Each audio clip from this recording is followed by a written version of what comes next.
வாழ்க்கையில் சில சந்தர்ப்பங்களில் நாம் சில அவமானங்களை சந்திச்சே தீர வேண்டியிருக்கு. என்ன பண்ணுறது, காலம் அப்படி. அவமானப்படுறவங்க உடனே அடங்கி போய்டுறது தான் உலக வழக்கம். அவமானப்பட்டால் உடனே சீறி எழறவங்களும் உண்டு. ஆனால் அதையே ஒரு சவாலாக எடுத்துக்கிட்டு முன்னுக்கு வர்றவங்களும் சில பேர் இருக்கிறாங்க. அவங்க ரொம்ப அபூர்வம். இன்றைக்கி மனோதத்துவ நிபுணர்கள்லாம் என்ன சொல்கிறாங்க தெரியுமா? அவமானப்பட்டுட்டா உடனே அடங்கி போயிடக்கூடாதான். அதையே ஒரு சவாலாக எடுத்துக்கிட்டு மனசில் ஒரு வைராக்கியத்தோடு முயற்சி பண்ணினா வாழ்க்கையில் எல்லோரும் முன்னேறலாமா. அவமானங்கிறத நாம் வைராக்கியமாக மாற்றிக்கணும். அதுதான் வெற்றிக்கு வழி. ராமர் இந்த பூமியில் பிறந்ததே ஒரு வைராக்கியத்தினால தான் சார் அப்படின்னார் ஒருத்தர். எப்படிங்க அது அப்படின்னு கேட்டேன். அவர் சொன்னார், தசரதருக்கு ராமர் குழந்தையாக பிறக்கணும், அப்போ தான் இங்கே இருக்கிற கஷ்டங்கள்லாம் நீங்கும் அப்படின்னு சர்வ லோகமும் எதிர்பார்த்துக்கிட்டு இருக்குது. ஆனால் அவர் எப்போ பிறப்பார் அப்படின்னு யாருக்கும் தெரியல. அந்த காரியம் சீக்கிரம் நடக்கணுமே, அதுக்கு என்ன பண்ணுறது? நாரதர் வந்தார் ஒரு நாள் தசரதரை தேடி. தசரதா, உனக்கு ஒரு செய்தி தெரியுமான்னு ஆரம்பித்தார். அவர் எப்பவும் இப்படித்தானே ஆரம்பிக்கிறது வழக்கம். என்ன விஷயம்னு கேட்டார் தசரதர்.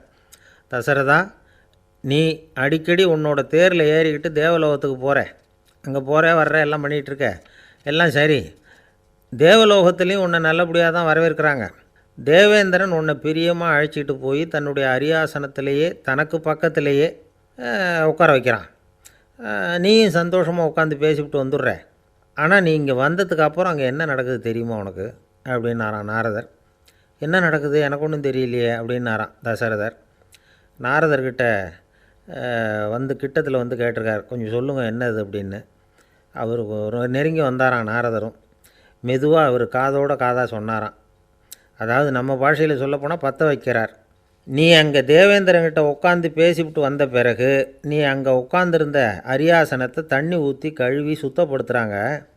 நீ என்ன அந்த அளவுக்கு சுத்தம் இல்லாத ஆளா, தினம் குளிக்காமையாக இருக்கிற அப்படின்னாராம். தசரதருக்கு இது ரொம்ப அவமானமாக போயிட்டுது. அப்படியே செய்கிறாங்க அப்படின்னாராம். ஆமாம், நீ வேணும்னா நான் சொல்கிறது உண்மையாக இல்லையா அப்படின்னு சோதனை பண்ணி பார்த்துக்கோ அப்படின்னாரான் நாரதர். உடனே தசரதர் இதுக்காகவே புறப்பட்டு தேவலோகம் போனார். அங்கே வழக்கம் போலவே இவரை கூப்பிட்டு உட்கார வச்சு பேசிக்கிட்டு இருந்தான் தேவேந்திரன். கொஞ்ச நேரம் பேசிக்கிட்டு இருந்துட்டு சரி நான் கிளம்புறேன்னு புறப்பட்டார். சரி, அவனும் வாசல் வரைக்கும் வழி அனுப்பி வச்சுட்டு உள்ளே போயிட்டான். தசரதர் வெளியில் கொஞ்சம் நேரம் மறைஞ்சி இருந்துட்டு மெதுவாக உள்ளே எட்டி பார்த்தார் என்ன நடக்குதுன்னு. நாரதர் சொன்னது உண்மை தான். தசரதர் உட்காந்துருந்த ஆசனத்தை அங்கே 2 தேவர்கள் கழுவி சுத்தப்படுத்திக்கிட்டு இருக்கிறாங்க. தசரதரால் இதை தாங்கிக்க முடியல. அவருக்கு ரொம்ப அவமானமாக போச்சு. நேராக கிடுகிடுன்னு தேவேந்திரங்கிட்டே போனார். நான் உட்காந்துருந்த இருக்கையே சுத்தம் பண்ணுறியே, நான் என்ன அந்த அளவுக்கு பாவியா அப்படின்னு கேட்டார். ரொம்ப கோபமாக கேட்டார். தசரதரே, மனுஷனுக்கு 3 கடன்கள் உண்டு. தேவ கடன், ரிஷி கடன், பித்ரு கடன். இதை தீர்க்காதவன் பாவியாகிறான். இதில் மகனை பெறுவதால் தான் பித்ரு கடன் தீரும். உனக்கு மகன் கிடையாது, அதனால் நீ பாவியாகிற. பாவி உட்காந்துருந்த இடம்ங்கிறதுனால அதை சுத்தம் செய்ய வேண்டியது எங்கள் கடமை அப்படின்னு நானான் தேவேந்திரன். இந்த இடத்துல தசரதருக்கு ஏற்பட்ட அவமானம் ஒரு வைராக்கியமாக மாறிச்சு. தேவேந்திரனே கேட்டுக்கோ, ஒரு மகனை பெற்ற பிறகு தான் இந்த சபையில் மறுபடியும் அடி எடுத்து வைப்பேன் அப்படின்னு சொல்லிவிட்டு போயிட்டாரான். போய் புத்திர காமேஷ்டி யாகம் பண்ணார். புத்திரர்கள் பிறந்தார்கள். இந்த கதையில் உள்ள கருத்து என்னென்னா, தேவேந்திரன் தசரதரை அப்படி அவமானப்படுத்தலைன்னா அவருக்கு இப்படி ஒரு வைராக்கியம் பிறந்திருக்குமா யோசித்து பார்க்கணும். நமக்கு ஏற்படுகிற சில அவமானங்களையும் வைராக்கியமாக மாற்றிக்குவோம். அப்படி மாற்றிக்கிட்டோம்னா வாழ்க்கையில் முன்னேறலாம். நம்ம ஆளுங்க சில பேர் அவமானத்தை வைராக்கியமாக மாற்றிக்கிறது எப்படி தெரியுமா? நம்மக்கிட்ட ஒரு பையன் சொன்னான், எங்கள் அப்பா என்னை எல்லாருக்கும் முன்னாடி வச்சு திட்டிவிட்டார், பொறுப்பு இல்லாமல் ஊர் சுற்றுறேன்னு சொல்லி அவமானப்படுத்தி விட்டார். இனிமேல் நீ என் முகத்திலேயே முழிக்காதரா போடான்னு வேறு சொல்லிவிட்டார். எனக்கு ரோஷம் வந்துட்டுது. அந்த அவமானத்தை வைராக்கியமாக மாற்றிக்கிட்டேன். அன்னையிலேருந்து அவர் முகத்திலேயே முழிக்கிறதில்ல அப்படின்னா. அப்படியான்னு கேட்டோம். ஆமாங்க, அவர் வீட்டில் இல்லாத நேரமாக பார்த்து உள்ளே சமையல் கட்டுக்கு போய் சாப்பிட்டுட்டு நைஸாக வெளியில் வந்துடுவேன் அப்படிங்கிறான் அவன். ஒரு ஊரில் ஒரு ராஜா இருந்தார். அவர் ஒரு பூனை வளர்த்தார். ரொம்ப செல்லமாக அவர் அந்த பூனையை வளர்த்தார். அவர் என்ன பண்ணுவார் தெரியுமா? இரவு நேரத்தில் அந்த பூனையோட தலையில் ஒரு விளக்கை வச்சுருவார். அந்த பூனை ரொம்ப ஜாக்கிரதையாக அந்த விளக்கு கீழே விழுந்துடாமல் பார்த்துக்கும். தலையை ஆட்டாமல் ரொம்ப நிதானமாக ராஜா பின்னாடி நடந்து போய்கிட்டே இருக்கும். அந்த விளக்கு வெளிச்சத்தில் எல்லா வேலைகளையும் செஞ்சுருவார். கையில் ஒரு விளக்கை தனியாக எடுத்துகிட்டு போக வேண்டிய அவசியமே இல்லை. விளக்கை தூக்கிட்டு போகிற வேலையை அந்த பூனை பார்த்துக்கும். அதனால் ராஜாவுக்கு அந்த பூனை மேலே ரொம்ப பிரியம். மந்திரிகளையெல்லாம் கூப்பிட்டு அவங்கக்கிட்ட சொல்லுவார், பார்த்தீங்களா இந்த பூனை எவ்வளவு விசுவாசமாக நடக்குது, என் பேரில் எவ்வளவு மரியாதை பார்த்தீங்களா அதுக்கு அப்படிம்பார். இதை கேட்டுவிட்டு அங்கேருந்த அமைச்சர்களில் ஒருத்தர் சொன்னார், மன்னா நீங்கள் சொல்கிறது சரிதான், இருந்தாலும் இந்த பூனையோட விசுவாசத்தை நாம் கொஞ்சம் சோதித்து பார்க்க வேண்டியிருக்கு அப்படின்னாராம். சரி, உங்கள் ஆசையை ஏன் கெடுக்கணும், நல்லா சோதித்து பாருங்கள் அப்படின்னு சொல்லிவிட்டார் ராஜா. உடனே அந்த அமைச்சர் என்ன பண்ணார் தெரியுமா, எங்கேயோ புறப்பட்டு போனார். ஒரு 5-6 எலிகளை பிடிச்சிக்கிட்டு வந்தார். அரண்மனையில் ராஜா ஏதோ வேலை பார்த்துக்கிட்டு இருக்கிறாரு. பக்கத்தில் அந்த பூனை ரொம்ப பணிவாக நின்றுக்கிட்டு இருக்குது. அது தலையில் விளக்கு எரிஞ்சிக்கிட்டு இருக்கு. அமைச்சர் தான் பிடிச்சிக்கிட்டு வந்த எலிகளை அந்த பூனை பார்வையில் படுறது மாதிரி எதிரில் விட்டார். அந்த எலிகள்லாம் அங்கேயும் இங்கேயும் ஓட ஆரம்பிச்சிது. அதை பார்த்தது பூனை, அவ்வளவுதான். தலையில் இருக்கிற விளக்கை பற்றியும் கவலைப்படலை, ராஜாவை பற்றியும் கவலைப்படலை. ஒரே பாய்ச்சலாக பாஞ்சு எலிகளை துரத்த ஆரம்பிச்சுட்டுது. தலையில் இருந்த விளக்கு எங்கேயோ போய் விழுந்தது, அணைஞ்சு போச்சு. இருட்டில் ராஜா தடுமாற ஆரம்பிச்சுட்டார். இந்த சமயத்தில் அந்த அமைச்சர் மறுபடியும் விளக்கை ஏற்றினார். வெளிச்சம் வந்தது. அதுக்கப்புறம் அந்த அமைச்சர் பேசினார், அரசே, பூனையோட விசுவாசத்தை பார்த்தீங்களா, எலி அது கண்ணில் படுற வரைக்கும் தான் விசுவாசமாக இருந்தது. அது மாதிரி எலியை பார்த்ததும் எல்லாத்தையும் விட்டுட்டு அதை துரத்த ஆரம்பிச்சுட்டு பார்த்தீங்களா. தான் அந்த பூனையை பற்றி நினச்சது தப்புங்கிறது அதுக்கப்புறம் தான் அந்த ராஜாவுக்கு புரிஞ்சுதான். சரி, இப்போ எதுக்கு இந்த கதையெல்லாம் அப்படிங்கிறீங்களா. இந்த பூனை மாதிரி தான் நம்ம மனசும். மனசை எவ்வளவு தான் பயிற்சி கொடுத்து பக்குவமாக வச்சுருந்தாலும் பார்க்குறதுக்கு பரமசாது மாதிரி தான் இருக்கும். பார்க்க வேண்டியதை பார்த்துட்டுதுன்னா பாஞ்சிரும். இந்த பூனை மாதிரி புலன் இன்ப பொருள்கள் கிட்டாத வரைக்கும் மனம் அடங்கி இருக்கிறது மாதிரி தான் தெரியும். கொஞ்சம் வாய்ப்பு கிடைச்சாலும் அது குதிக்க ஆரம்பிச்சிரும், தப்பு பண்ண ஆரம்பிச்சிரும். பெரிய பெரிய முனிவர்கள் வாழ்க்கையில் நடந்த வீழ்ச்சி இதை தான் நிரூபிக்குது. புலன்களின் ஆற்றல் அதிகம். அதனால் மனக்கட்டுப்பாடு பயிற்சிகளில் ரொம்ப எச்சரிக்கையாக இருக்கணுங்கிறார் சுவாமி சிவானந்தர். மது பழக்கத்தையே விட்டுவிட்டேன்னு உறுதியாக இருப்பான். கடை கண்ணில் பட்டுவிட்டுதுன்னா கால் அவனை கேட்காமலே இழுத்துக்கிட்டு உள்ளே போயிடும். இதுதான் மனசுங்கிறது. அதுதான் அந்த ராஜா வளர்த்த பூனை. நம்மால் ஒருத்தன் அந்த ராஜா பூனை தலையில் விளக்க வச்சது மாதிரி இவன் தன்னுடைய தலையிலேயே ஒரு விளக்கை ஏற்றி வச்சுக்கிட்டு என்னத்தையோ தேட ஆரம்பித்தான். தேடிக்கிட்டு இருக்கிறான். தலையை ஆட்டாமல் நிதானமாக நடந்து ரொம்ப நேரமாக தேடிகிட்டு இருக்கிறான். அந்த சமயம் அங்கே வந்த ஒருத்தர், என்னத்தை தேடுறீங்கன்னு கேட்டார். அதுதான் மறந்து போச்சு அப்படின்னு இழுத்தான். சரி, கொஞ்சம் இப்படி உட்காருங்க, ஞாபகம் வந்ததும் தேட ஆரம்பிக்கலாம் அப்படின்னார் அவர். இவன் கொஞ்ச நேரம் உட்காந்து யோசித்தான். அப்புறம் திடீர்னு எழுந்திரிச்சான். ஞாபகம் வந்துட்டுதுன்னா. என்னன்னு கேட்டார். எங்கள் வீட்டில் இருந்த விளக்கை எங்கே வச்சேன்னு தெரியல, அதை தான் தேடிக்கிட்டு இருக்கிறேன், ஏற்றி வைக்கலாம்னு பார்க்குறேன் அப்படின்னா. துருக்மேனியாவில் அஷ்காபாத் அப்படின்னு ஒரு நகரத்தில் ஒரு புவியியல் விஞ்ஞானி இருந்தார். அவர் ஒரு நாய்க்குட்டி வளர்த்தார். ஒரு நாள் முன்னிரவு நேரம் ஒரு மேஜைக்கு முன்னாடி உட்காந்து அந்த விஞ்ஞானி ஏதோ கணக்கு போட்டுக்கிட்டு இருக்கிறார். அவருக்கு ஒரு சின்ன பெண் குழந்தை, அது தொட்டிலில் தூங்கிட்டு இருக்குது. அந்த நாய்க்குட்டியும் ஒரு மூலையில் படுத்து அது பாட்டுக்கு தூங்கிட்டு இருந்தது. ஒரே அமைதி.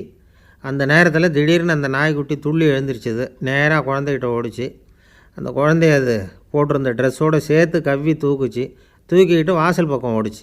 நாய்க்குட்டி குழந்தைய கவ்வி தூக்க முடியுமாங்கிற சந்தேகம் உங்களுக்கு இல்லையா? நீங்கள் நம்மூர் நாய்க்குட்டியவே பார்த்து பழக்கப்பட்டிருக்கீங்க. அதனால் நம்புறதுக்கு சிரமமாக இருக்கும். அந்த ஊர்லெலாம் அது ரொம்ப ஸ்ட்ராங்காக இருக்கும். ஒரு ஏதோ கண்ணுக்குட்டி மாதிரி இருக்கும்.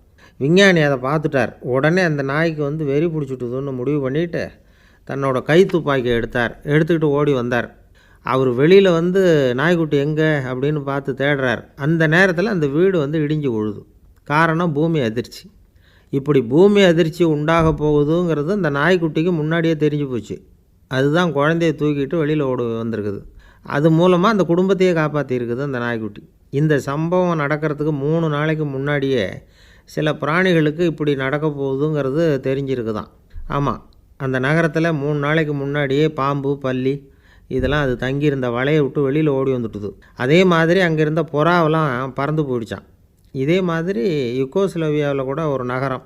அங்கே ஒரு நாள் ராத்திரி ஒரு மிருக காட்சி சாலையில் திடீர்னு ஒரு பெரிய கலவரம், கூச்சல், குழப்பம். அங்கே இருந்த கழுதை, புலி, யானை, பறவை எல்லாம் கண்ணாபின்னான்னு கத்த ஆரம்பிச்சுட்டுது. நேர் யானை அதுக்குன்னு போடப்பட்டிருந்த தடுப்பையே தாண்டி குதித்து வெளியில் வந்துட்டு தான். மறுநாள் தான் எல்லாருக்கும் விஷயம் புரிஞ்சுது. அடுத்த நாள் காலையில் அங்கே பூமி அதிர்ச்சி உண்டாயிட்டுது. இப்போ பாருங்கள், அதாவது மனுஷனை போய் தீர்க்கதரிசி அது இதுன்னு சொல்லிகிட்டு இருக்கிறோம். இவனை விட அது பரவாயில்லைன்னு தோணுது. அதாவது மிருகங்கள் ஒன்று நடக்க போகுதுங்கிறத முன்னாடியே புரிஞ்சுக்குதே. சரி, இதெல்லாம் எப்படி அது முன்கூட்டி புரிஞ்சுக்குது? அதுதான் படைப்பு ரகசியம். அதை கண்டுபிடிக்கிறதுக்கு தான் மனுஷன் வந்து ஆராய்ச்சி பண்ணிகிட்டு இருக்கிறான். விஞ்ஞானிகளோட ஆராய்ச்சியெல்லாம் ஒரு பக்கம் இருக்கட்டும், வீட்டுக்குள்ளேயே சில ஆராய்ச்சி பண்ணி பாருங்களேன். இப்போ சில யோசனை சொல்லி அதை சோதனை பண்ணி பாருங்க அப்படின்னு ஒருத்தர் சொன்னாராம். அதாவது இப்போ மழை வருமா வராதா அப்படின்னு தெரிஞ்சுக்கணுமா, உடனே ஒரு பூனைக்குட்டி பின்னாடியே மெதுவாக போய் அது என்ன செய்யுதுன்னு கவனித்து பார்க்கணும். பூனைக்குட்டி தன்னோட பாதத்தினால சுகத்தில் வந்து அப்படி கீறிக்கிட்டு இருக்கும். அப்படி கீறினா கண்டிப்பாக மழை வரும். சில சமயம் பூனைக்குட்டி அப்படியே மல்லாந்து படுத்துக்கிட்டு பாதத்தை உயர தூக்கும், அப்படியும் இப்படியும் புரளும். இப்படி செஞ்சதுன்னா அன்னைக்கும் மழை இருக்காது. அதனால் முன்னாடி இருந்தது மழை வர்றதுக்கு அறிகுறி, இது மழை இல்லைங்கிறதுக்கு அறிகுறி. பறவைகள் பிராணிகள் இதுகளோட நடவடிக்கைகளை பார்த்துட்டு அதையெல்லாம் அடிப்படையாக வச்சு தான் காலநிலையை கண்டுபிடிக்கிற கருவிகளை கண்டுபிடிச்சிருக்கிறாங்க. வாத்து இருக்குல்ல, சில சமயம் தன்னோட அழகை தன்னோட இறகுகளில் அப்படியே புதைச்சிக்கும். அப்படி செஞ்சால் குளிர்காலம் வரப்போகுதுன்னு அர்த்தம். பருவநிலை குளிராக மாறப்போகுதுங்கிறதுக்கு இதுதான் அறிகுறி. சிட்டுக்குருவி இருக்குதுல்ல, அதெல்லாம் புழுதியில் உழுந்து புரளும், சிறகுகளை வந்து படபடன்னு அடிச்சுக்கும்.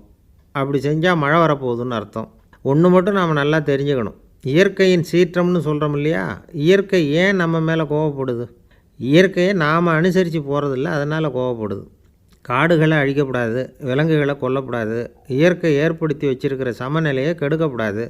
அதை புரிஞ்சுக்கிட்டு வாழ்ந்தோம்னா பூமியும் நடுங்காது, நாமளும் நடுங்க வேண்டிய அவசியம் இருக்காது. ஒருத்தர் இருந்தார், சாராய கடைக்கு போனாராம், நிறைய சாப்பிட்டார். அப்புறம் சொன்னார், இது ரொம்ப அற்புதமான சரக்கு போல் இருக்குது, உள்ளே போன உடனே இந்த பூமியே நடுங்கிறது மாதிரி இருக்குது எனக்கு அப்படின்னாராம். இதுக்கு கடைக்காரர் சொல்லியிருக்கார், நீங்கள் சாப்பிட்டது வெறும் பச்சை தண்ணி தாங்க, இப்போ ஏற்பட்டிருக்கிறது நிஜம் பூமி அதிர்ச்சி அப்படின்னாராம். பக்தின்னு சொல்கிறோம் இல்லையா, அது வந்து 3 வகைப்படும் அப்படிங்கிறார் ஒரு பெரியவர். அது என்ன 3 வகைன்னா, தெய்வ பக்தி, அடியார்கள் பக்தி, குரு பக்தி. அடியார் பக்தியை விட தெய்வ பக்தியை விட குரு பக்தி தான் ரொம்பவும் சிறந்ததுங்கிறார் அவர். தெய்வத்துக்கிட்ட செஞ்ச பாவம் குருநாதர்கிட்ட தீர்ந்துருமா, குருநாதர்கிட்ட செஞ்ச பாவம் தெய்வத்துக்கிட்ட போனாலும் தீராதான். இப்படி பெரியவங்களாம் சொல்லி வச்சுருக்கிறாங்க. ஒரு காடு, அங்கே அயோத தௌமியர் அப்படின்னு ஒரு தபோதனர், அவர் பல மாணவர்களை ஒன்றா சேர்த்து ஒரு குருகுலம் நடத்திக்கிட்டு இருக்கிறார். பல தரப்பட்டவங்க பல திறப்பட்டவங்க மாணவர்கள் அதில் சேர்ந்து படிச்சுக்கிட்டு இருக்கிறாங்க. பாஞ்சால ராஜகுமாரன் ஒருத்தனும் அந்த குருகுலத்தில் சேர்ந்து படிச்சுக்கிட்டு இருக்கிறான். அவன் பேர் ஆருணி. பெரிய இடத்து புள்ள, இருந்தாலும் படுப்பில் ரொம்ப கெட்டிக்காரனாக இருந்தான். அவன் தான் அங்கே முதல் மாணவன். ஒரு நாள் குருநாதர் அந்த அரசகுமாரனை கூப்பிட்டார். நம்ம குருகுலத்துக்கு சொந்தமான வயலில் தண்ணீர் பெருகி வெள்ளம் வந்து பயிரை வந்து அழிக்குதான், அதனால் நீ போய் மடையை அடைச்சிட்டு வந்துரு அப்படின்னார். அந்த அரசகுமாரன் உடனே புறப்பட்டான். குருநாதர் சொல்லிட்டார்ல, உடனே புறப்பட்டான். நான் பெரிய இடத்து பிள்ளையாச்சே, ராஜகுமாரனாச்சே, ரொம்ப செல்வாக்கூட வளர்ந்தவனாச்சே, நான் போய் வயலில் இறங்கி வேலை செய்கிறதா அப்படின்னுலாம் அவன் நினைக்கல. குருநாதர் கட்டளையை நிறைவேற்ற வேண்டியது நம்ம கடமை அப்படின்னு நினச்சான். உடனே ஒரு மண்வெட்டியை தூக்கி தோளில் வச்சுக்கிட்டு புறப்பட்டு போயிட்டான். வயலுக்கு போனான். பார்த்தான், தண்ணி கரையை உடச்சிக்கிட்டு வயலுக்குள்ளே ஏகமாக பாஞ்சிக்கிட்டு இருக்குது. இவன் மண்வெட்டியால் களிமண்ணை புல்லோடு சேர்த்து புல் பற்ற மாதிரி வெட்டி வெட்டி போட்டான். இருந்தாலும் மடையை அடைக்க முடியல. தண்ணி அதை மீறி வந்துக்கிட்டே இருக்குது. தண்ணி வந்து வேகமாக வயலுக்குள்ளே போய்கிட்டே இருக்குது. போடுற பத்தையெல்லாம் கரைஞ்சி கரைஞ்சி போயிட்டுருக்கு. இருந்தாலும் இவன் தன்னுடைய முயற்சியை கைவிடலை, வெட்டி வெட்டி போட்டுக்கிட்டே இருக்கிறான். காலையில் அங்கே போனவன் சாயந்தரம் வரைக்கும் இப்படி செஞ்சுக்கிட்டு இருக்கிறான். உடம்பும் மனசும் ரொம்பவும் சோர்ந்து போச்சு. இருந்தாலும் குருநாதர் இட்ட கட்டளையை நிறைவேற்றாமல் இருக்கிறோமேங்கிற ஒரு குறை அவனுக்கு இருக்குது. குரு கட்டளையை நிறைவேற்றாத நான் வந்து இன்னமும் இருக்கணுமா அப்படின்னு யோசனை பண்ண ஆரம்பிச்சிட்டான். என்ன செய்யலாம்னு பார்த்தான். நம்ம குருநாதர் இட்ட பணிக்காக இந்த உடம்பையே தியாகம் பண்ணலாம் அப்படின்னு முடிவு பண்ணான். தண்ணி பாயுதில், அதுக்கு குறுக்க விழுந்து அப்படியே மடையை அடைச்சிக்கிட்டு அப்படியே படுத்துட்டான். இது மற்றவங்களுக்கு தெரியாது. அன்னைக்கு ராத்திரி ஒரு விளக்கு முன்னாடி உட்காந்து குருநாதர் பிள்ளைங்களுக்கு பாடம் சொல்லி கொடுத்துக்கிட்டு இருக்கிறார். முதல் வரிசையில் இருக்கக்கூடிய ராஜகுமாரனை காணலை. நம்ம ஆருணி எங்கே போனா அப்படின்னு சொல்லி மற்ற மாணவர்களை விசாரித்தார். அப்போ அவங்க சொன்னாங்க, சுவாமி அவன் காலையில் வயலுக்கு வந்து மடையை அடைக்கிறதுக்காக போனான், நீங்கள் தான் போக சொன்னீங்க, இன்னும் திரும்பி வரல அப்படின்னு அவர் பையன். குருநாதர் உடனே ஒரு தீவெட்டி எடுத்துக்கிட்டு மாணவர்களை அழைச்சிக்கிட்டு வயலுக்கு போனார். அங்கே போய் பார்த்தா ஆளை காணும். ஆருணி ஆருணின்னு சொல்லி சத்தம் போட்டு கூப்பிட்டு பார்க்குறார். நான் இங்கே இருக்கேன் குருநாதா அப்படின்னு காலுக்கு அடியிலேருந்து ஒரு சத்தம் வருது. குனிஞ்சு பார்த்தா அவன் மடையில் படுத்துருக்குறான். என்னப்பா இதுன்னார். காலையிலேருந்து இந்த மடையை அடைச்சி பார்த்தேன் சுவாமி, முடியல, அதனால் இப்படி குறுக்க படுத்துட்டேன், என்னை தாண்டறதுக்கு பயந்து போய் தண்ணியே தேங்கி நின்றுட்டுது அப்படின்னா. அவனுடைய குரு பக்தியையும் அவனை தாண்டறதுக்கு அஞ்சு நிற்கிற தண்ணி தேக்கத்தையும் பார்த்துட்டு எல்லாரும் ரொம்ப ஆச்சரியப்பட்டு போயிட்டாங்களாம். ஆருணி எழுந்திரிச்சு வா அப்படின்னு கூப்பிட்டாரான் குருநாதர். அவன் தண்ணீரை பொழந்துக்கிட்டு எழுந்திரிச்சு வந்தானான். அதனால் அவனுக்கு வந்து உத்தாலகன் அப்படின்னு ஒரு பேர். உத்தாலகன்னா தண்ணீரை பிளந்தவன் அர்த்தம். அந்த உத்தாலகன் மாதிரி இந்த காலத்து மாணவர்களுக்கும் குரு பக்தி வேணும் அப்படின்னு சொன்னோம் ஒரு பள்ளிக்கூடத்தில். உடனே நிறைய மாணவர்கள் எழுந்திரிச்சு நின்னாங்க. சார், நீங்கள் எங்களை வந்து இன்னமும் சரியாக புரிஞ்சுக்கலன்னு நினைக்கிறோம். அன்னைக்காவது ஒருத்தன் அப்படி இருந்தான், இன்றைக்கி ஏகப்பட்ட உத்தாலகர்கள் இருக்கிறோம். எங்கள் வாத்தியார் கட்டளை இட்டால் இப்போவே அது மாதிரி வயலுக்கு போய் மடையில் குறுக்கப்படுத்துக்கிறதுக்கு இந்த வகுப்பில் உள்ள அத்தனை பேரும் தயாராக இருக்கிறோம் அப்படின்னாங்க. அப்படியா அப்படின்னு சொல்லி கேட்டோம் ரொம்ப சந்தோஷமாக. ஒருத்தன் ரொம்ப அடக்கமாக எழுந்திரிச்சான். அப்புறம் சொன்னான், ஆமாம் சார், வகுப்பில் வந்து இவர் நடத்துகிற பாடத்தை கேட்டுக்கிட்டு இருக்கிறத விட பேசாமல் போய் மடையில் படுத்துடுறது ஒன்றும் கஷ்டமான காரியமாக இருக்காது, அதனால தான் எல்லோரும் அங்கே போகிறேன்னு சொல்கிறோம் அப்படிங்கிறான். ஒரு பெரியவர் உட்காந்துருக்கிறார். அவரை சுற்றி அவருடைய தோழர்கள் உட்காந்துருக்கிறாங்க. ஏதோ ஒரு முக்கியமான செய்தியை அவர் வந்து அவங்களுக்கு சொல்லிகிட்டு இருக்கிறார். அவங்களும் ஆர்வமாக கேட்டுக்கிட்டு இருக்கிறாங்க. இந்த சமயத்தில் யாரோ ஒரு ஆள் வேகமாக அங்கே வர்றார். வர்ற வேகத்திலேயே எனக்கு ஏதாவது உதவி செய்யுங்க அப்படின்னு கேட்டுக்கிட்டே வர்றார். கேட்குறது உதவி, ஆனால் குரல் வந்து மிரட்டுறது மாதிரி இருக்குது, அதட்டி கேட்குறது மாதிரி இருக்குது. இதை கேட்டதும் அந்த பெரியவர் ஆத்திரப்படலை, ஆனால் அவரை சுற்றி இருந்தவங்க ஆத்திரப்பட்டாங்க. இதை பெரியவர் கவனித்தார். கொஞ்சம் அமைதியாக இருங்கன்னார். வந்தவரை கூப்பிட்டார். அவருக்கு சில பொருள்களை கொடுத்தார். என்னங்க இப்போ உங்களுக்கு மகிழ்ச்சி தானே அப்படின்னார். ஆ அப்படின்னு அலட்சியமாக அவர் சொல்கிறார். நான் உங்களை நல்ல முறையில் நடத்தினேன்னா அப்படின்னு கேட்குறாரு அவர் மறுபடியும். அதெல்லாம் ஒன்றும் இல்லை அப்படின்னு சொல்லி அவர் சொல்லிகிட்டு இருக்கிறாரு. குரலில் வந்து கடுமை குறையில. சுற்றி இருந்தவங்களால் இதை பொறுத்துக்க முடியல. கோபத்தோடு அவரை நோக்கி நெருங்க ஆரம்பித்தாங்க. பெரியவர் அவங்களையெல்லாம் தடுத்து நிறுத்தினார். வந்தவரை வாங்க என்னோட அப்படின்னு சொல்லி அழைச்சிட்டு போனார். வீட்டுக்கு போனார். அங்கே போனதும் இன்னும் சில பொருள்களை எடுத்து அவர்கிட்ட கொடுத்தார். இப்போ திருப்தி தானே, நான் உங்ககிட்ட நல்ல முறையில் நடந்துக்கிட்டேனா அப்படின்னார். அவர் முகம் இப்போ தான் கொஞ்சம் மலர்ந்தது. ரொம்ப நன்றி, இறைவன் வந்து உங்கள் குடும்பத்துக்கு எல்லா நன்மைகளையும் செய்வான் அப்படின்னு சொன்னார். இதே வார்த்தைகளை என்னுடைய தோழர்கள்கிட்டே வந்து சொல்லிட்டீங்கன்னா அவங்க கோபம் தணிஞ்சிரும், வர முடியுமான்னார். கண்டிப்பாக வர்றேன் அப்படின்னாரு. மறுநாள் காலையில் அந்த இடத்துக்கு வந்தார். அதே மாதிரி சொல்லிவிட்டு அவர் போயிட்டார். தோழர்கள்லாம் ரொம்ப வியப்போடு பெரியவரை பார்த்தாங்க. அந்த பெரியவர் தான் நபிகள் நாயகம். அவர் சொன்னார், ஒருத்தன் ரொம்ப ஆசையாக ஒரு ஒட்டகத்தை வளர்த்துக்கிட்டு வந்தான். ஒரு நாள் அந்த ஒட்டகம் வந்து கயத்தை அறுத்துக்கிட்டு ஓடி போயிட்டுது. அக்கம் பக்கத்தில் இருக்கிறவங்கெல்லாம் அந்த ஒட்டகத்தை பிடிக்கிறதுக்கு முயற்சி பண்ணாங்க. அதை துரத்திக்கிட்டு ஓடினாங்க. ஒட்டகம் வந்து தாறுமாறாக ஓட ஆரம்பிச்சிது. இந்த சமயத்தில் ஒட்டகத்தை வளர்த்தவன் அங்கே ஓடி வந்தான். நீங்கள் அதை ஒன்றும் செய்ய வேணாம், விட்டுருங்க, அதோட சுபாவம் எனக்கு நல்லா தெரியும், அதை சுலபமாக என்னோடய வழிக்கு கொண்டுட்டு வந்துட முடியும், நான் பார்த்துக்கிறேன், விட்டுருங்கோ அப்படின்னா. எல்லோரும் விலகி போயிட்டாங்க. இவன் என்ன செஞ்சான் தெரியுமா? கொஞ்சம் புல்லை கையில் எடுத்துக்கிட்டு அந்த ஒட்டகத்தை நெருங்கினான். அவ்வளவுதான். அது ஓடி வந்து இவன் காலடியில் உட்காந்துக்கிட்டது. செல்லமாக அதை அப்படியே தடவி கொடுத்தான். முதுகில் ஏறி உட்காந்துக்கிட்டான். அது பாட்டுக்கு சாதுவாக நடந்து போகுது. இந்த கதையை நபிகள் நாயகம் தம்முடைய தோழர்களுக்கு சொல்கிறார். ஒட்டகத்தை மட்டும் இல்லை, சில மனிதர்களையும் கூட சில விதத்தில் அணுகி தான் அவர்களை வந்து சீர்திருத்த வேண்டியிருக்குது அப்படிங்கிறத அவங்களுக்கு உணர்த்தினார். இது ஒரு அழகான உளவியல் அணுகுமுறை. சில குடும்ப தலைவர்கள் கூட இந்த ஒட்டகம் மாதிரி நடந்துக்கிறது உண்டு, அப்புறம் அடங்கி போகிறதும் உண்டு. ஒரு குடும்ப தலைவர் காலையில் எழுந்திரிச்சதுலேருந்து சத்தம் போட்டு கத்திக்கிட்டு இருப்பார். பக்கத்தில் இருந்தவங்கெல்லாம் ஓடி போய் சமாதானம் பண்ணி பார்த்தாங்க. அவர் ஓயறது மாதிரி தெரியல. கடைசியில் அவர் மனைவி வந்தாங்க. நீங்கள் எல்லாம் விலகி போயிடுங்க, அவர் சுபாவம் எனக்கு தெரியும், நான் பார்த்துக்கிறேன் அப்படின்னாங்க. சரின்னு எல்லோரும் போயிட்டாங்க. சாயந்தரமாக வந்து பார்க்குறாங்க, அவர் சத்தம் இல்லாமல் ஒரு மூலையில் உட்காந்துருக்கிறார். ரொம்ப சாதுவாக. ஆச்சரியமாக இருந்தது. என்னம்மா பண்ணீங்கன்னு கேட்டாங்க. அது ஒன்றும் இல்லைங்க, ஒரு வேளை சாப்பாட்டை நிறுத்தினேன், பட்னி போட்டேன், அவ்வளவுதான் அப்படின்னாங்க அந்த அம்மா. ஒரு நண்பர் இருக்கார். எப்போ பார்த்தாலும் கையில் ஒரு புத்தகம் இருக்கும். புத்தகம் இல்லாமல் எங்கேயும் புறப்பட மாட்டார். எதுக்காக இப்படி எடுத்துகிட்டு போகிறீங்க அப்படின்னு கேட்டால், எனக்கு இது ஒரு நல்ல நண்பன் மாதிரி. இந்த காலத்தில் எங்கே போனாலும் காத்திருக்க வேண்டியிருக்கு. அது மாதிரி சமயத்தில் நான் வந்து நண்பன் கூட பேசிக்கிட்டு இருப்பேன் அப்படிம்பாரான்.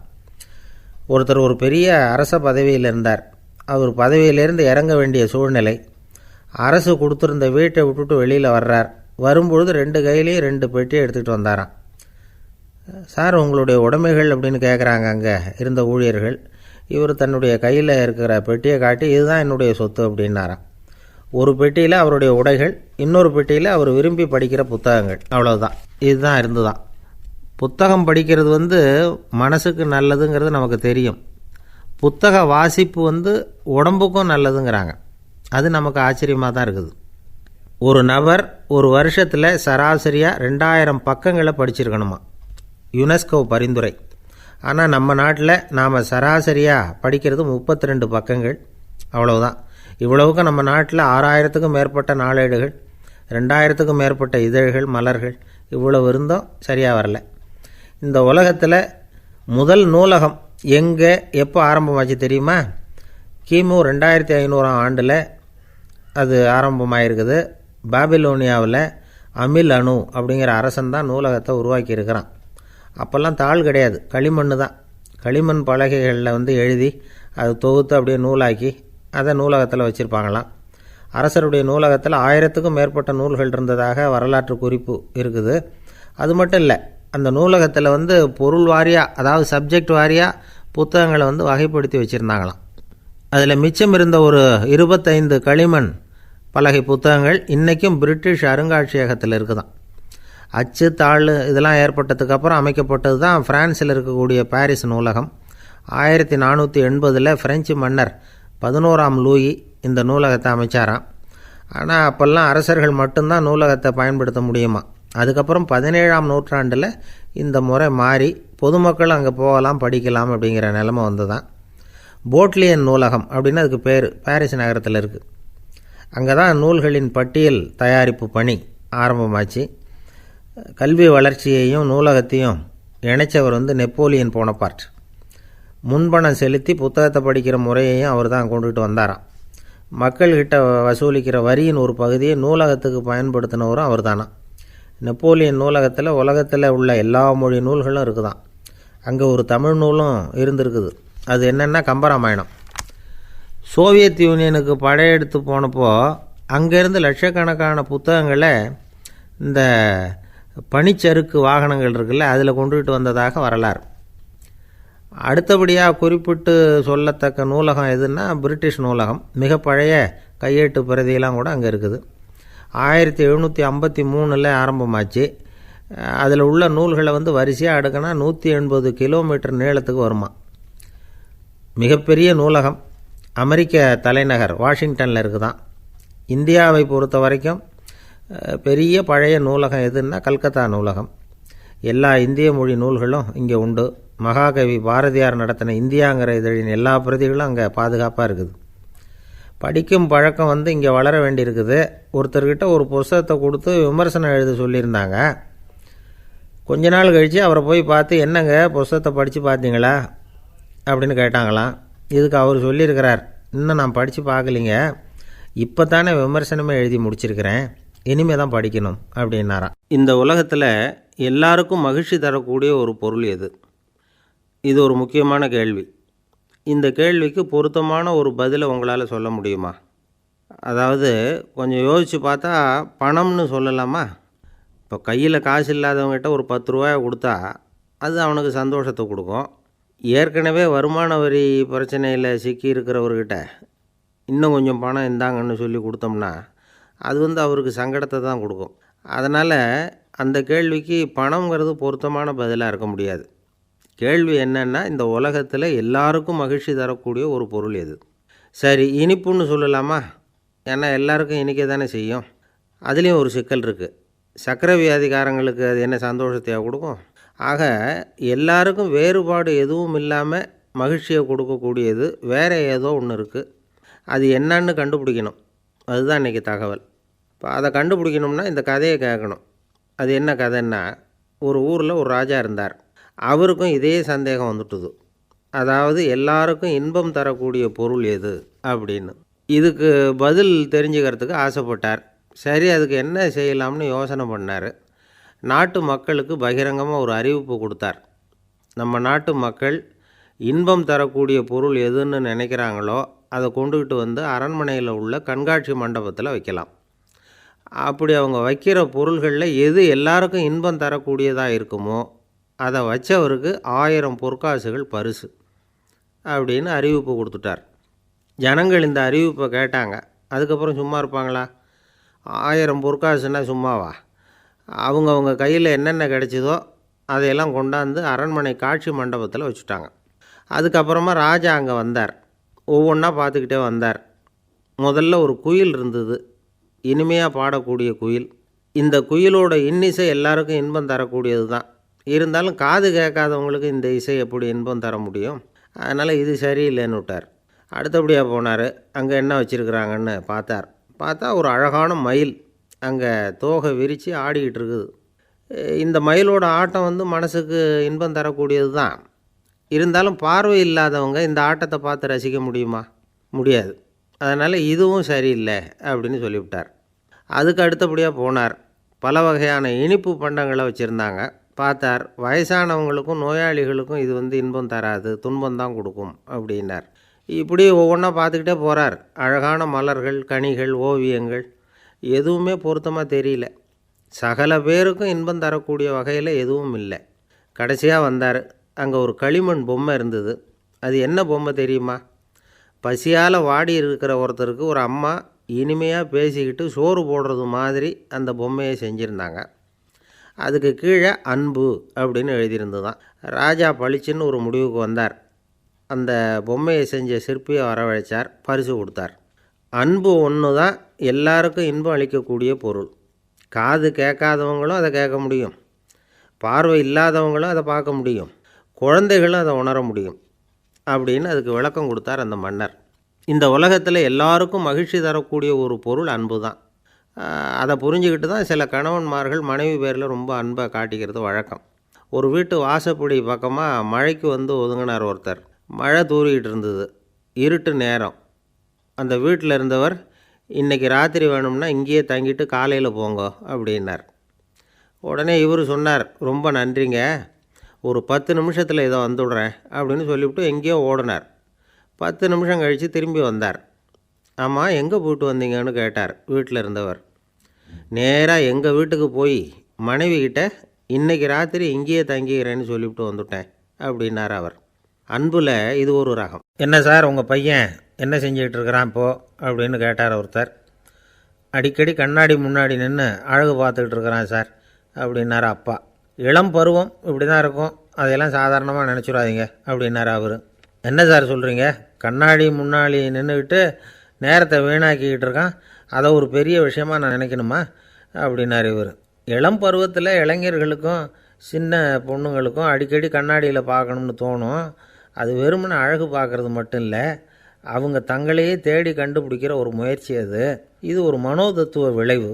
இது வரைக்கும் சின்ன பிள்ளையாக இருந்துட்டோம், இனிமேல் நாமளும் மற்றவங்க மாதிரி மனிதர்கள் தான் அப்படிங்கிற உணர்வு அவங்களுக்கு வருது. தங்களோட முகம் எப்படி இருக்குது, அழகு எப்படி இருக்குது, உடம்பு நேரம் எப்படி இருக்குது, முடி எப்படி இருக்குது அப்படிங்கிறதையெல்லாம் கண்டுபிடிக்கிறாங்க. அதுக்கப்புறம் இன்னொரு ஆணோ பொண்ணோ தன்னை கவனிக்கணும் அப்படின்னு நினைக்கிறாங்க. இதெல்லாம் மனோதத்துவ உண்மைகள், இதெல்லாம் இயற்கை. இதை பார்த்துட்டு பெற்றவங்க பிள்ளைங்க கெட்டு போட்டாங்க அப்படின்னு நினைக்கக்கூடாது, அவங்கள திட்டிக்கிட்டே இருக்கக்கூடாது. இன்றைக்கி பல குடும்பங்களில் இதுதான் நடந்துக்கிட்டு இருக்குது. மனுஷ வாழ்க்கையிலேயே இப்படியும் இல்லாத அப்படியும் இல்லாத ஒரு பருவம் இளம் பருவம். 13லேருந்து 19 வயசுக்கு உட்பட்ட ஆண்கள் பெண்கள் இந்த வகையை சேர்ந்தவங்க, டீனேஜ் குரூப். இவங்கள சின்னவங்கன்னு நினச்சிட முடியாது, பெரியவங்கன்னு நினச்சிட முடியாது. இவங்க ரொம்ப சென்சிட்டிவ். சமூகம் நினச்சா இவங்களை நல்லவங்களாகவும் ஆக்கலாம், கெட்டவங்களாகவும் ஆக்கலாம். கொஞ்சம் அக்கறை எடுத்துக்கிட்டால் பெரிய பெரிய மேதைகளையும் விஞ்ஞானிகளையும் உருவாக்கலாம். ஆனால் நடக்கிறது என்ன தெரியுமா, அநேகமாக இவங்களை யாருமே சரியாக புரிஞ்சுக்கிறது இல்லை, இவங்களை சரியாக நடத்துறதும் இல்லை. இது வரைக்கும் நாம் சொல்கிறத கேட்டுக்கிட்டு இருந்தான், இப்போல்லாம் அவன் இஷ்டத்துக்கு நடக்க ஆரம்பிச்சுட்டான் அப்படின்னு வருத்தப்படுற பெற்றோர்கள் அதிகம். இது வருத்தப்படுற விஷயம் இல்லை, சந்தோஷப்பட வேண்டிய விஷயம். உங்கள் புள்ள சொந்தமாக யோசிக்க ஆரம்பிக்கிறதும் நடந்துக்க ஆரம்பிக்கிறதும் ஒரு தப்பான விஷயமா? அவன் கடைசி வரைக்கும் உங்கள் பேச்சையே கேட்டுக்கிட்டு இருக்கணுங்கிறது என்ன நியாயம்? இன்றைக்கி இளைஞர்களை பெரியவங்க தப்பாக புரிஞ்சுக்கிட்டு தவறாக நடத்துறதுனால தான் அவங்களுக்கு வெறுப்பு, எரிச்சல், மனக்கசப்பு எல்லாம் உண்டாகுது. பெற்றவங்க சரியாக மதிக்கிறது இல்லை அப்படிங்கிற ஒரே காரணத்தினாலேயே வீணாக போகிற பிள்ளைங்க இன்றைக்கி அதிகம். சரி, பெற்றவங்களுக்கு இன்றைக்கி என்ன தான் புத்தி சொல்ல வர்றீங்க அப்படின்னு கேட்குறீங்களா? நாம் எதையும் சொல்ல வரல, ஆனால் அது சம்பந்தமான சில நிபுணர்கள் சொல்லியிருக்கிறத உங்கள் காதில் போட்டு வைக்கலாம். அது என்னென்னா, பிள்ளைங்க கிட்ட அன்பு செலுத்துங்க. குழந்தையாக இருந்தப்போ எவ்வளவு பாசமாக இருந்தீங்க, வளர வளர அதை ஏன் குறைச்சிக்கிறீங்க? பெற்றவங்களின் அன்பான வார்த்தைகளுக்கு ஏங்குறவங்க தான் இன்றைய இளைஞர்கள். அவங்க எதை சொன்னாலும் அதை அக்கறையாக காது கொடுத்து கேளுங்க, அலட்சியப்படுத்தாதீங்க. அவங்க விரும்புகிறது உங்கள்கிட்டேருந்து ஒரு மதிப்பு, மரியாதை, அங்கீகாரம், இவ்வளவு தான். அவங்களாவே முடிவுகள் எடுக்கட்டும், அதுக்கு நீங்கள் உதவியாக இருங்க, அது போதும். மற்றவங்க முன்னாடி, முக்கியமாக அவங்க நண்பர்கள் முன்னாடி அவங்கள பற்றி மட்டமாக பேசாதீங்க. அவங்கக்கிட்ட பொய் சொல்லக்கூடாது. நீங்கள் சொன்னது பொய்ன்னு தெரிஞ்சு போச்சுன்னா உங்கள் பேரில் அவங்களுக்கு இருக்கிற மதிப்பு போயிடும், நம்பிக்கை போயிடும். அவங்களுக்கு முன்னாடி நீங்கள் சண்டை போடக்கூடாது. உங்கள் பிள்ளைய எப்பவும் இன்னொரு பிள்ளையோட ஒப்பிட்டு பேசுகிற வேலையே வேணாம். கூட பிறந்த மற்றவங்களோட கூட ஒப்பிடக்கூடாது. இப்படி செஞ்சால் அவன் உங்ககிட்டையும் பிரியமாக இருக்க மாட்டான், அவங்ககிட்டையும் பிரியமாக இருக்க மாட்டான். புள்ள எங்கே போகிறான், என்ன பண்ணுறான் அப்படின்னுலாம் துப்பறிஞ்சிக்கிட்டு இருக்கக்கூடாது. இளைஞர்கள் தனிமையை விரும்புகிறவங்க. அவங்கள பெட்டியில் வச்சு மூடி பாதுகாக்கணும்னு நினைக்கக்கூடாது. அவங்கள எப்படி பாதுகாக்கிறது அப்படிங்கிறது அவங்களுக்கே தெரியும். உங்கள் புள்ள எப்படி நடந்துக்கணும்னு நீங்கள் எதிர்பார்க்குறீங்களோ அது மாதிரி நீங்கள் நடந்து காட்டுங்க, அது போதும். ஒரு வீட்டில் அப்பாவும் அம்மாவும் பேசிக்கிட்டு இருக்கிறாங்க. என்னங்க, நம்ம பொண்ணு பெரியவளாயிட்டா, அடிக்கடி கண்ணாடி முன்னாடி போய் நின்றுக்கிட்டு இருக்கிறா, சீக்கிரமாக ஒரு பையனை பார்த்து கல்யாணத்தை முடிக்காமல் இப்படி மசன்னு கல் மாதிரி உட்காந்துருக்குறீங்களே அப்படின்னு சத்தம் போட்டாங்க அந்த அம்மா. அவசரப்படாத, பார்க்குறதுக்கு கண்ணுக்கு அழகாக லட்சணமாக புத்திசாலியாக ஒரு பையன் கிடைக்க வேணாமா, அதுதான் பார்த்துக்கிட்டு இருக்கிறேன் அப்படின்னார் அப்பா.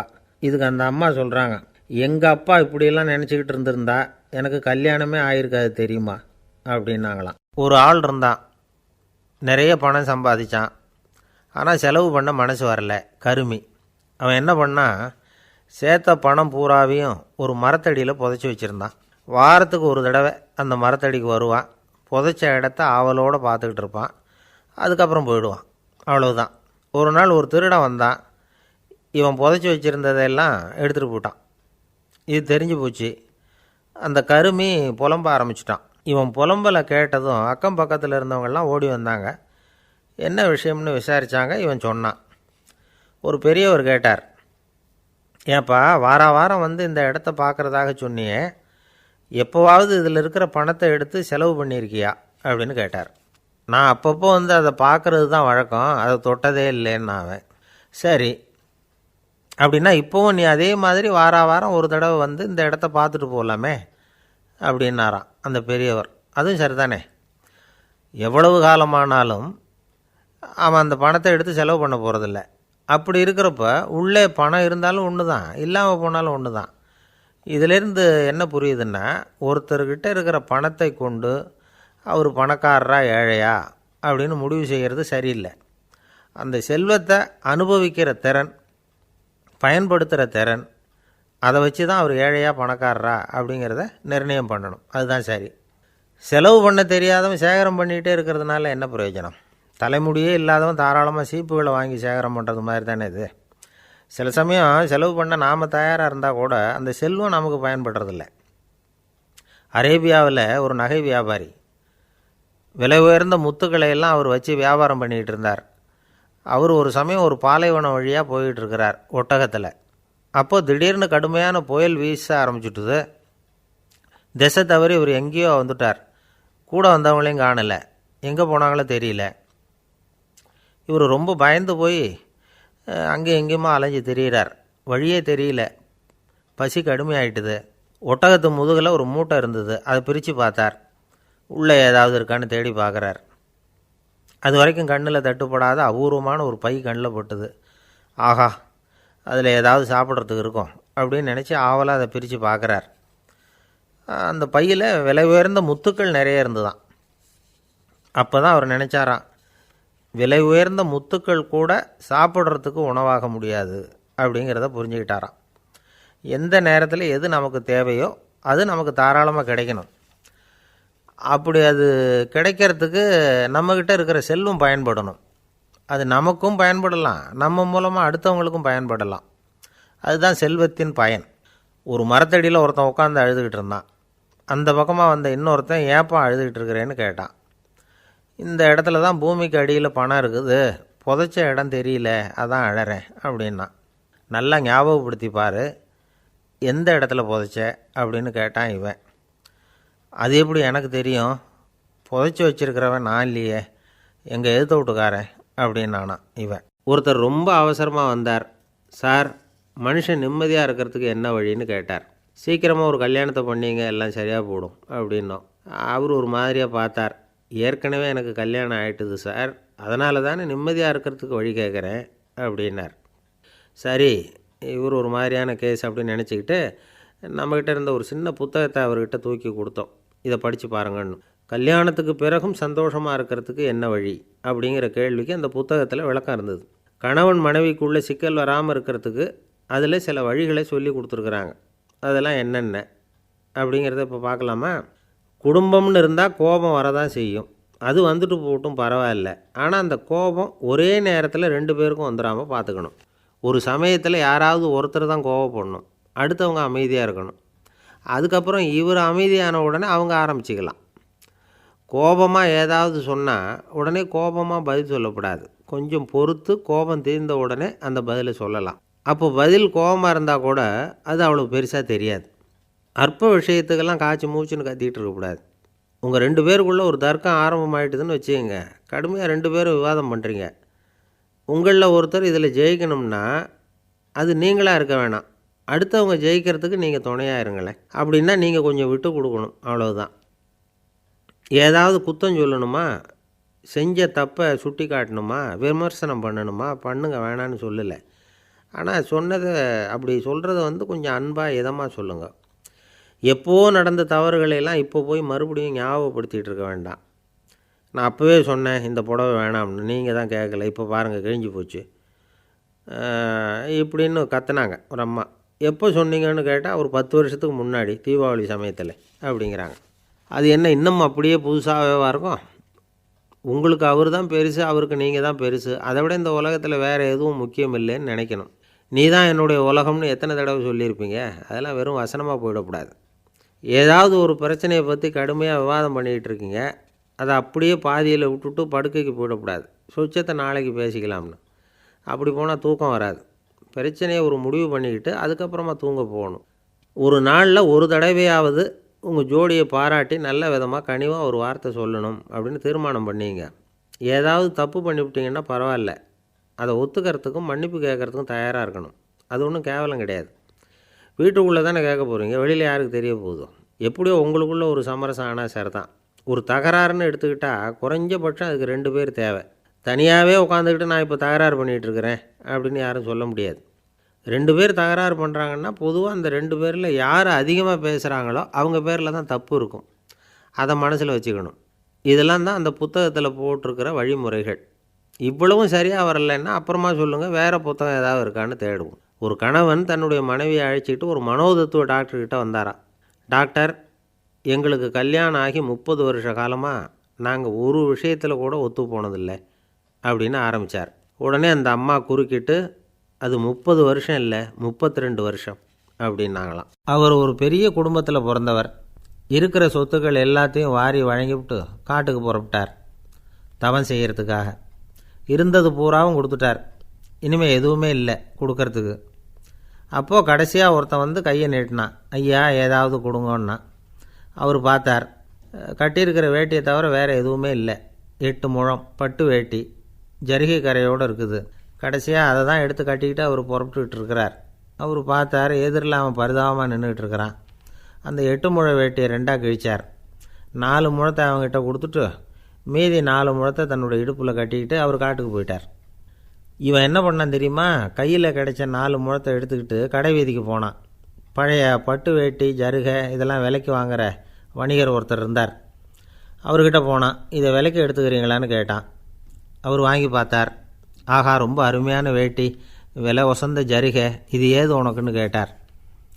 அவன் நடந்ததை சொன்னான்.